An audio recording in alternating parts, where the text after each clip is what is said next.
ပြောသလိုနေပါကွယ်ကိုကမင်းရဲ့ချစ်တော်ချစ်ဆုံးတယောက်ဖြစ်နေရင်လည်းမပြောရည်နဲ့ဝေဒနာတွေတော့ကိုလေးမင်းလေးအားပေးရဲ့ကိုပိုင်ဆိုင်တော့ပြောစရာဒုက္ခများမင်းအတွက်ဖြစ်စေမယ်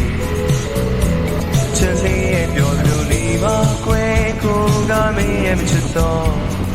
စံတန်ခွင့်တစ်ခုဖြစ်နေရင်လည်းမပြောရည်နဲ့ဒီကြပါတယ်ဒီမှာမင်းလေးအတွက်မမရှိဘူးကိုပိုင်ဆိုင်တော့